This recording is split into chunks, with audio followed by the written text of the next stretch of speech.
Testing 1 2 3. Thank you, Vinny. Good afternoon, ladies and gentlemen.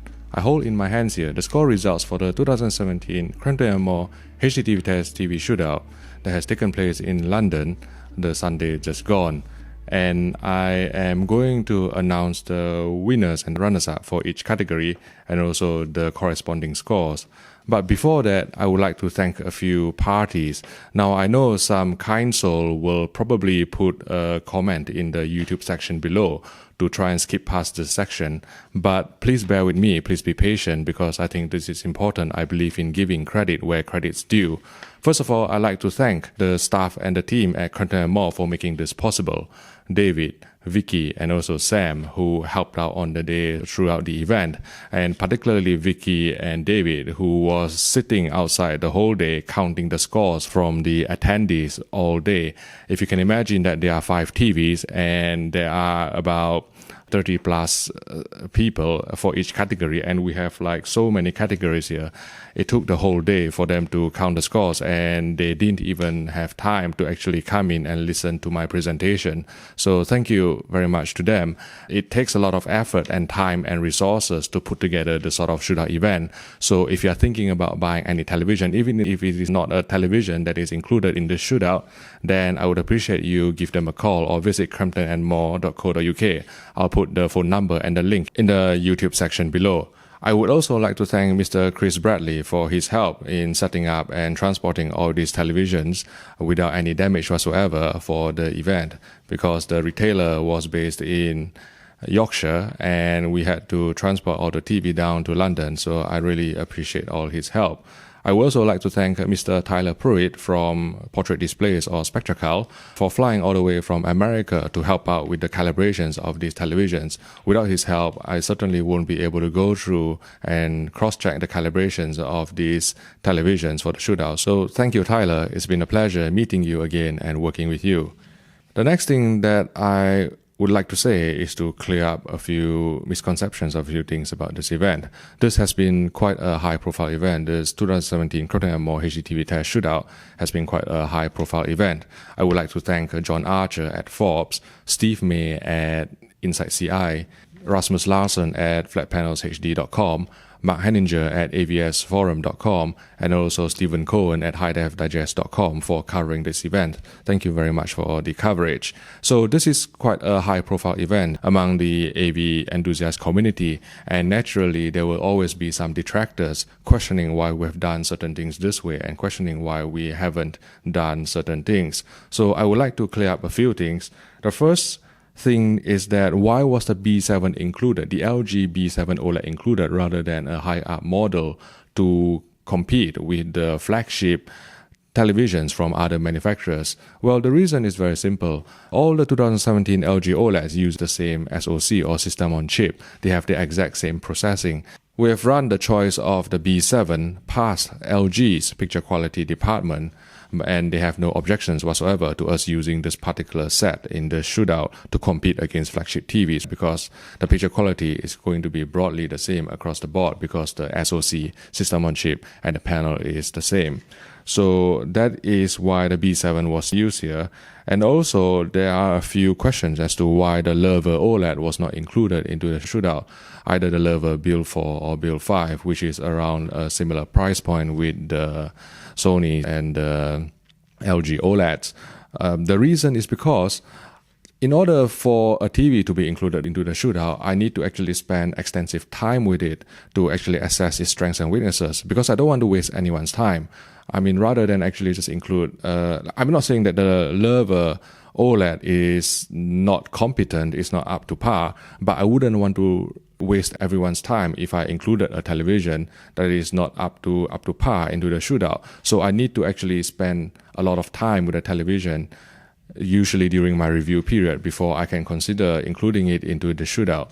Also, another factor to consider is that we already have 6 displays in the shootout, including the Sony X300 broadcast monitor. So imagine all of them being lined up side by side. It's already quite a lot, and we already have a lot of difficulty trying to sync all of them together to get a similar kind of picture from the same source. So if you add another TV into the equation, it will just basically be another headache for the organizers. Basically, it is going to be another TV to calibrate, another TV to perceptually match against the Sony BVM X300, and another TV that could potentially introduce HDMI handshake issues with the distribution amplifier. By the way, I need to also thank CYP Europe for loaning us this 8-way distribution amplifier, which proved very, very useful throughout the event.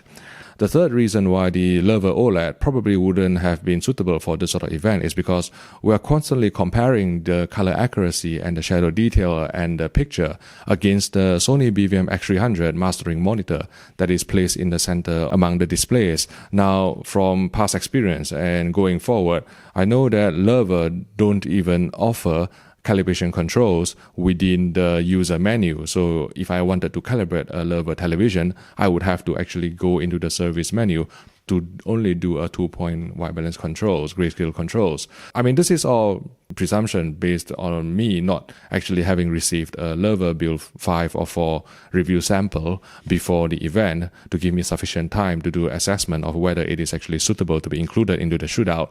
But what I'm trying to say is that there are 3 reasons why the Leva OLED was not included. I hope you understand our position. Let's talk about the methodology before I go ahead and announce the winners and the runners-up and the corresponding scores. Let's talk about the methodology that we are using to calibrate the televisions. In case you don't know, the 5 TVs that are being compared in the shootout are the LG B7 OLED, the Panasonic EZ1002 OLED, the Sony A1 OLED, and the Samsung Q9 QLED TV, and the Sony ZD9 LED LCD TV. And we also managed to secure a Sony BVM X300 professional broadcast monitor to be used for reference purposes during the shootout. So from that point of view, all 5 are retail samples and all have been running for at least 200 hours before calibration. Because if you run a shootout and you try and buy TVs from new, unbox them, to calibrate them straight away and do it at a shootout, what may happen is that the calibration may drift. So you may, let's say, have a certain color temperature on the first day, but the second day it has actually changed slightly, and then you will need to recalibrate this, changing the results. So for the purpose of the shootout, we have run in all the televisions for at least 200 hours, and we are satisfied that there are no drifting involved. We calibrated them on the penultimate day before the event, and we rechecked them during the morning of the event itself to make sure that none of them have drifted and they are performing as expected. Right. Okay. Enough rambling for now. Let's go through the scores. So there are 8 categories in total, and the first category is contrast performance, under which there are 3 subcategories, namely black level, shadow detail, and bright detail. So the footage we used to assess black level during the shootout is the opening space scene from Passengers, the standard dynamic range 1080p Blu-ray of Passengers. And the winner is the Panasonic EZ1002 with 4.72 points. And the runners-up is the Sony A1 with 4.41 points. Now, this point system, so there are 48 attendees in total, but only 33 votes were counted because 5 of them were late and 5 of them were manufacturer's representative, which excluded them from the voting process. So we have 33 votes. We asked each attendee to give a score to the TV ranging from 1 to 5, 5 being the best. And then, you just score other TVs relative to the best TVs. And if 2 TVs perform similarly, you can give them the same score. So the maximum score is 5, and Panasonic EZ1002 for the category of black level accumulated an average score of 4.72 across 33 votes. So Panasonic EZ1002 is 4.72 points, Sony A1 4.41 points for black level. To assess shadow detail, we played chapter 12 of the final Harry Potter movie as Voldemort is amassing his army on a hilltop, and the Sony A1 was top with 4.57 points, and the Panasonic EZ1002 is second with 4.43 points. To assess bright detail, because contrast is not only about darkness, it's also about the ratio between white and black. So to assess bright detail, we used footage from Planet Earth, the avalanche scene, the snow avalanche scene in the mountains episode in Planet Earth. Again, this is the 1080p standard dynamic range Blu-ray. And the winner was the Panasonic EZ1002 again with 4.70 points. And the second place is the Sony A1 with 4.30 points. Right. The next category is color. And it is very easy. We just played a clip from Life of Pi and also a clip from Casino Royale as Daniel Craig is stepping down the plane to assess the color accuracy of each set against the Sony X300 mastering monitor that is placed in the center among all the displays. So the winner, without any surprise, is the Panasonic EZ1002 with 4.70 points. And runners-up is actually the LG B7 with 4.37 points. Now, just a note on the Panasonic EZ1002, it is the only TV there that has a working 2-point, 10-point white balance, 10-point gamma, and also a working color management system that allows us to adjust the hue, saturation, and luminance of the 3 primary colors of red, green, and blue, and the 3 secondary colors of cyan, magenta, and yellow, which is why it actually won. For the LG B7, when we calibrated it, because the color management system or CMS is still, even though it has actually improved over 2016 models, it still can introduce some posterization artifact if you adjust certain values too much. So we refrain from adjusting it too much, which is why it couldn't beat the Panasonic in terms of outright color accuracy. The next category is motion, and we have 2 subsections here, clarity and smoothness. Now, for clarity, I played the normal test pattern that we use to assess motion resolution. You know, the test pattern where there's a few vertical lines scrolling horizontally across a background, running from thick lines at the top to thin lines at the bottom. And so I used that to demonstrate the motion resolution on all the sets. And then I switched on BFI or black frame insertion for those TVs that have black frame insertion, including the Panasonic EZ1002, the Sony A1, the Samsung Q9, and also the Sony ZD9. After that, we played some footage of recorded football with BFI on, and then I proceeded to switch off BFI on all the sets and then turn on interpolation on all the sets, including the LG B7, and then I repeated the whole process again. So in terms of clarity, the number 1 TV was the Panasonic EZ1002 with 4.47 points, and the runners-up is the Sony A1 with 4.19 points. Both OLED TVs with very, very clean motion. By clean motion, I mean they don't suffer from any smearing artifacts. OLED's response time is instantaneous. It's almost instantaneous. It's insanely quick. So you get very, very clean motion. And the black frame insertion on the Panasonic EZ1002 and the Sony A1, and also their interpolation probably helped them win this category. I also need to point out that quite a number of attendees actually couldn't tolerate the flicker that actually came with black frame insertion. So it's not a cure-all for these OLEDs, but by offering the option, manufacturers can appeal to people who can tolerate the flicker depending on the frame rate. After motion clarity, the next subsection is motion smoothness. By smoothness, we mean how panning shots look for either 24 frames, 25 frames, and also 50 frames, 60 frames per second content. And the Sony A1 was top with 4.5 points, and the LG B7 was second with 4.07 points. Now, the reason the Panasonic EZ1002 didn't get into the top 2 is because it exhibited some judder or stutter during the playback of 25 frames per second content from, let's say, from Sky or from Freeview or from Freeset off-air broadcast.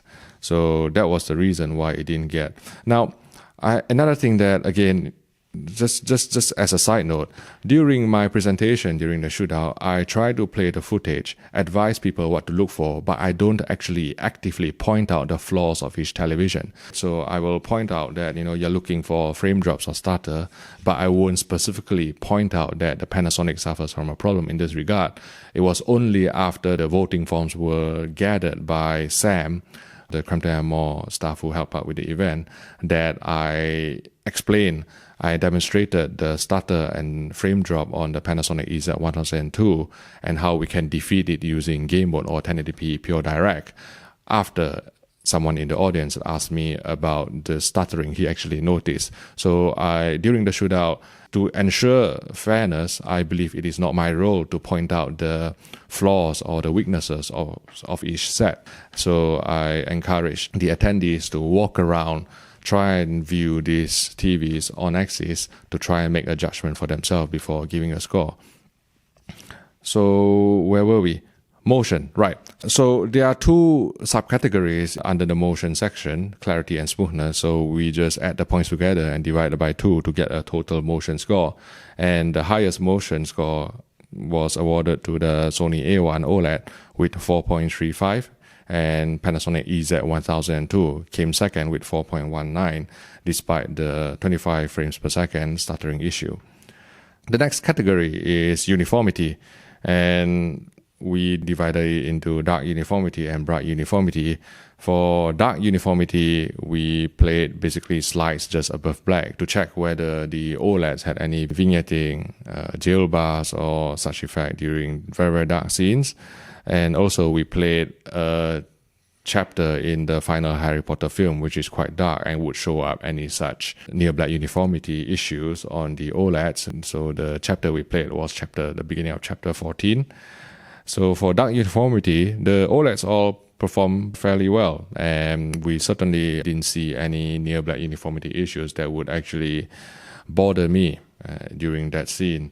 And the Panasonic EZ1002 was number 1 with 4.35, and the LG B7 was number 2 with 3.90 points. For bright uniformity, I basically just asked them to look at the scrolling lines in the motion resolution test pattern, because any panning shots against a uniform background tend to show up any dirty screen effect or DSE or any weird color tinting. And the Panasonic EZ1002 was top again with 4.63 points, and the Sony A1 was second with 4.33 points. Adding the scores for both dark uniformity and bright uniformity, divided it by 2, and the uniformity scores, the total uniformity scores are Panasonic EZ1002 wins with 4.49 points, and the Sony A1 came second with 4.10 points. The next section is video processing, and I've divided it into upscaling, gradation, and compressed source handling. Now, for the upscaling bit, what we did to assess upscaling is to display a 1080i footage from a Freeview recorder.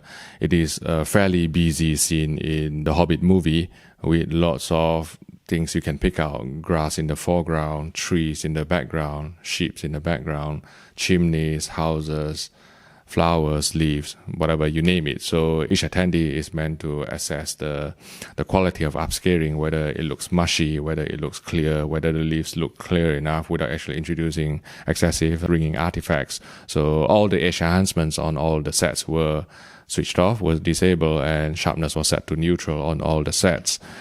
And so for upscaling, the Sony A1 was top with 4.60 points, and the Panasonic EZ1002 was second with 4.40 points.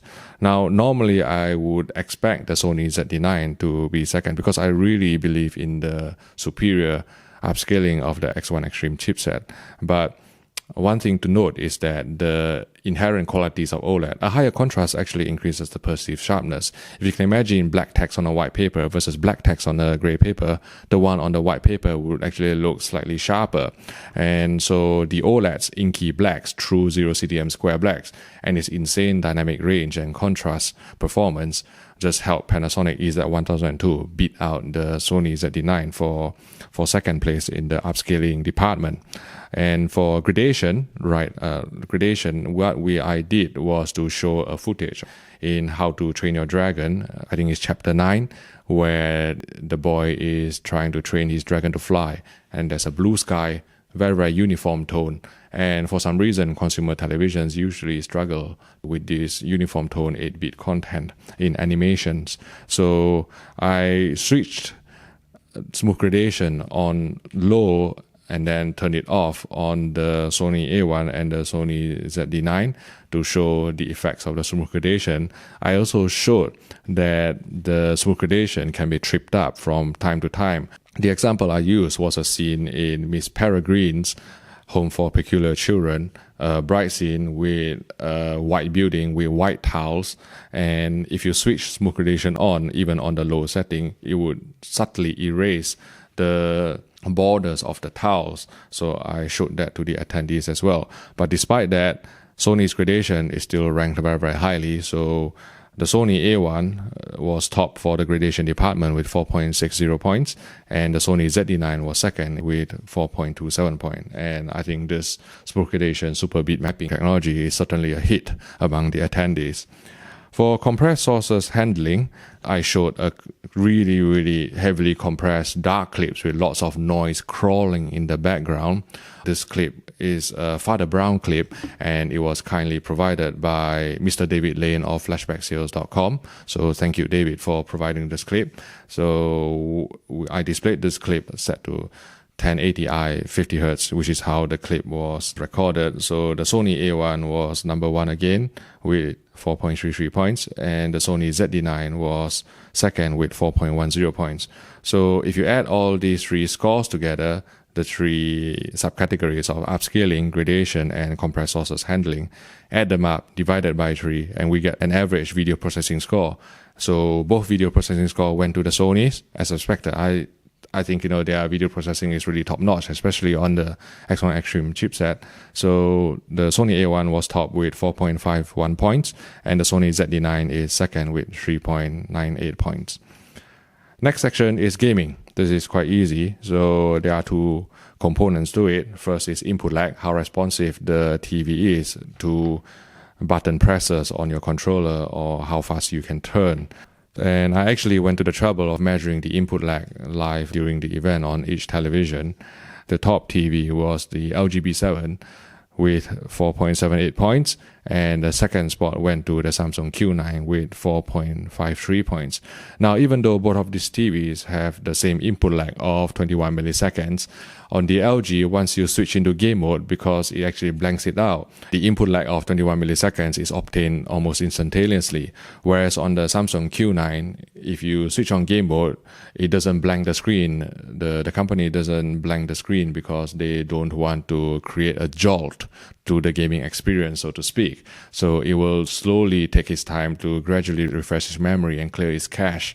And so the input lag will gradually come down, taking almost a minute, I think, to drop to 21 milliseconds, which is why its score wasn't as high as the LG B7, even though both of those televisions have essentially the same input lag figure of 21 milliseconds.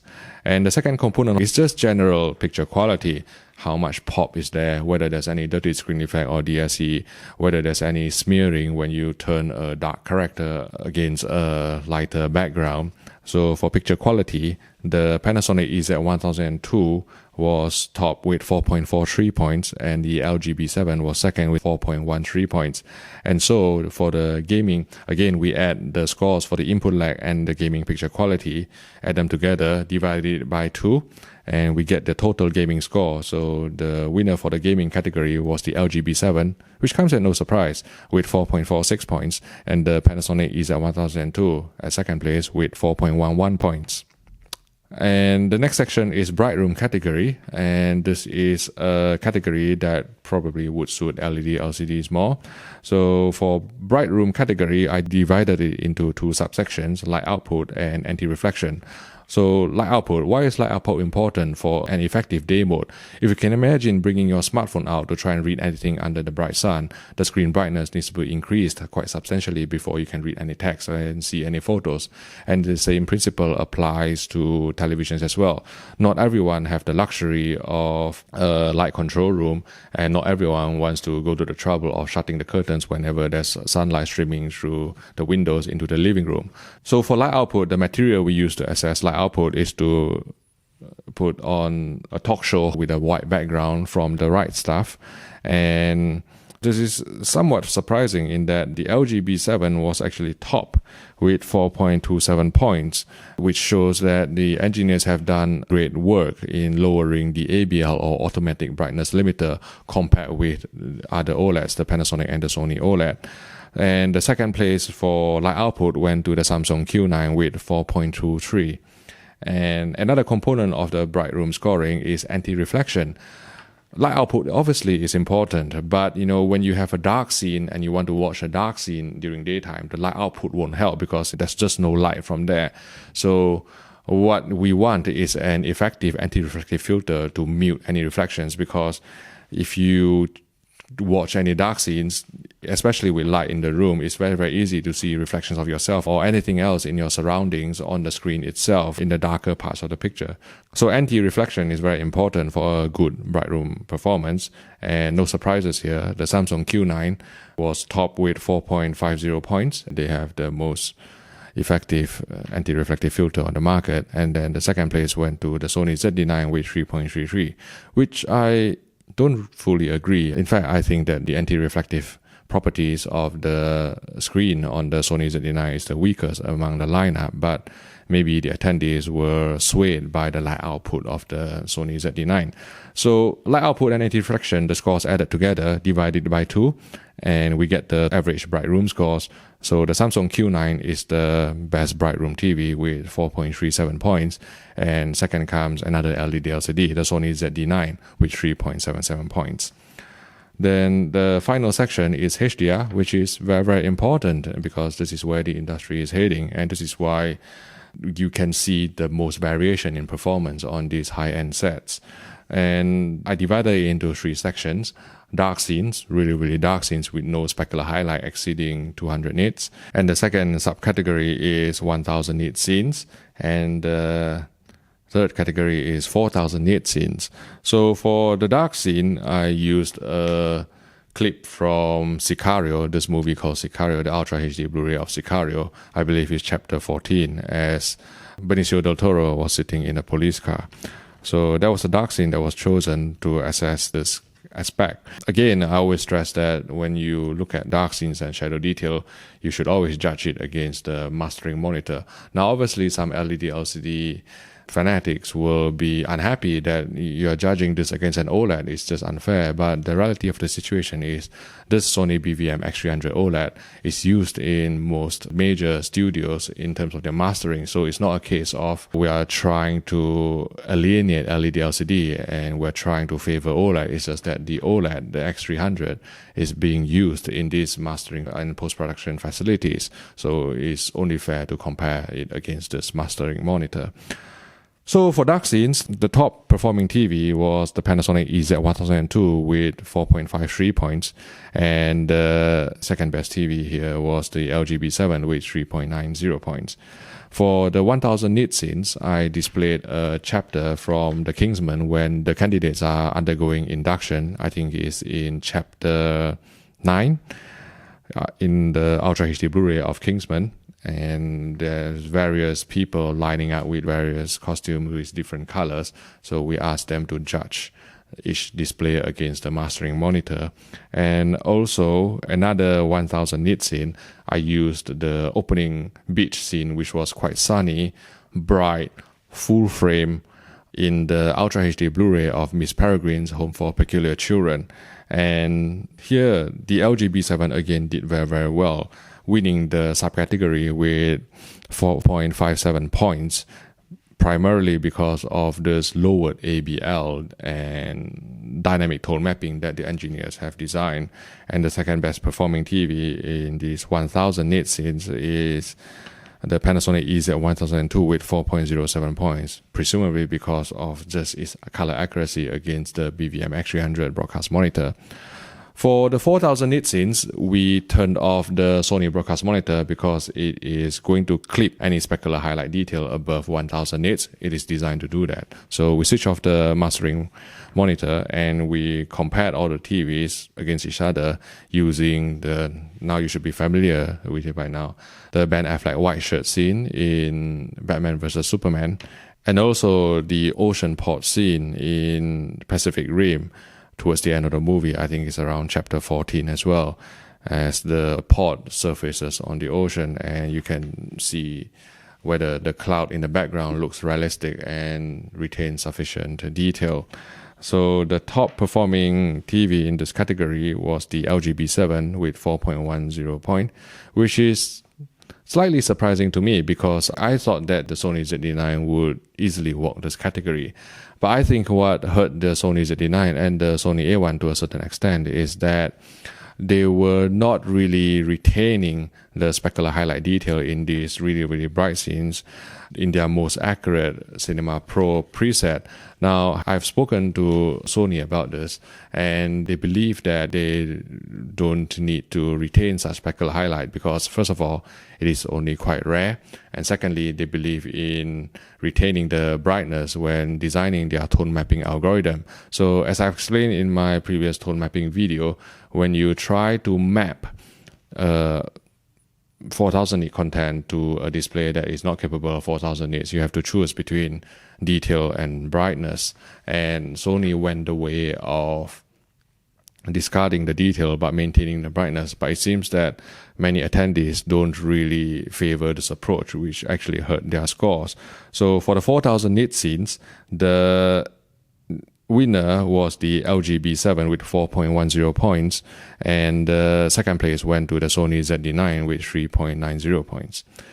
Right. For the best home theater TV, we basically added up the scores of the contrast performance, color, and also near black uniformity, because in my opinion, what a best home theater TV should do is to deal well with high quality pristine sources such as 1080p Blu-rays and Ultra HD Blu-rays, and then the environment should be pretty dark for critical viewing, which is why near black uniformity is fairly important. So the winner here is the Panasonic EZ1002 with 13.67 points, and the second place went to the Sony A1 with 12.63 points. And the next award was the best living room TV. Now, my idea of a good living room TV is one that can deal with compressed sources very well. It can deal with a non-light control environment very well. So even if it is a bright room or there's sun streaming in, you can't switch off all the lights. It's still going to perform well. And then because sports are usually watched during daytime, it should deal with motion well. And we will also add the uniformity scores as well. So the scores are comprised of motion, uniformity, video processing, and bright room performance. And when you add all these scores together, the highest score went to the Sony A1 OLED with 15.89 points, largely because of its strength in video processing of dealing with compressed sources. And the second place went to the Panasonic EZ1002 with 15.45 points. And the best gaming TV and the HDR TV, there's no additional scores to be added, so it's just in that category itself. So they have both been won by the LG B7, which was voted by the attendees as the best TVs in these categories. And to get the result of the best TV of 2017, we added up all 8 category scores, and the winner was Panasonic EZ1002 with 32.99 points, and the runners-up was LG B7 with 32.28 points.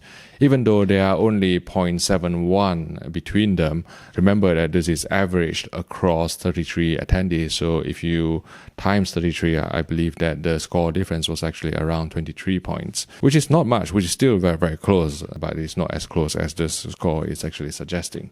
So there you go. Those are the results of the 2017 Crampton Moore HDTVTest TV Shootout. Congratulations to Panasonic, LG, and Sony for walking away with awards.